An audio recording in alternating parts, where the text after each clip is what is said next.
Assalomu alaykum hammaga. Bugun biz lolacha yengini bitishni o'rganamiz. Umuman urfdan qolmaydigan juda ham chiroyli bejirim yeng.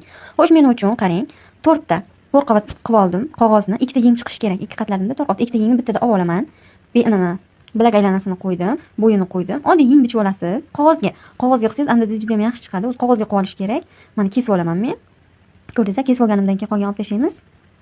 Mana bizda ikkita yeng hosil bo'ldi. Ikkita yeng. Aslida bu ikkita yeng, bitta yengni andazasini bichib olamiz. Siz ham qog'ozda qilib oling. Qarang, yengni o'rtasini belgiladim va o'sha joyga chizib qo'yibman, belgilash uchun. Mana sizga ko'rinish uchun chizdim ruchka bilan. Keyin mana ko'ring, bu tomoniga 8 yokida 9 bo'lishi kerak. 8 dan kam bo'lmasligi kerak. Ikki tomoniga ham o'rtani belgilab, ikki tomoniga ham mana o'sha tepa tomonidan qo'yib oldim 8 sm. Ko'rdingizlar, 8 sm yozib qo'ydim.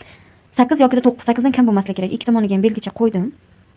Qarang, bu tomonidan 5 yokida 6 sm bo'lishi kerak. Bu tomoniga 8 sm, bu tomoniga chiziqdan bu yog'iga 6 sm qo'ydim. Endi ikkita chiziqni birlashtiramiz. Mana shunday. Ko'ryapsizlar?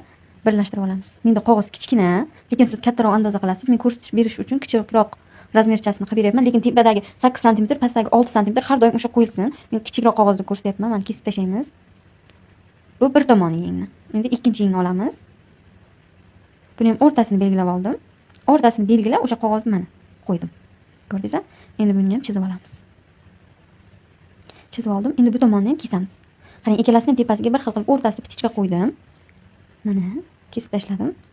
Endi bu yaxlit o'zi yeng tayyor bo'ldi. Manaki bir-birining ustiga o'tgan lolacha yeng o'rtasini jufladim. Mana bir-biriga ancha o'tgan. Ko'rinish uchun chizib qo'ydim. Mana ko'ryapsizlar? Bu ikkita yengdan bitta yengni andazasini chiqarib oldik. Buni matoga qo'yib kesib olasiz. Bemalol sizga yeng kelib chiqadi. Buni uchli bo'lib qoldi, uch burchak bo'lib qoldi. Bunga yumaloq qilib hozir shakl beramiz. Juda ham chiroyli yeng paydo bo'ladi. Lolacha yeng. Ko'pchilik bitishga qiynaladi, shuning uchun qo'ydim buni. Agarda foydasi bo'lib qolsa juda ham xursand bo'lardim. Obuna bo'lib qo'ysangiz, meni yo'qotib qo'ymaysiz. Mana kesib olamiz. Ana chiroyli shaklda kelib chiqdi. Endi buni o'rtasiga qo'yamiz. Mana. Ko'rdingizlar, yumaloq. Xohlasangiz bunga chiroyli qilib toshlardan nimalardir munchoqchalar osiltirib, juda chiroyli qilib ishlovcha bersangiz, ikki tomonga bo'lib ketgan yeng bo'ladi. Tayyor.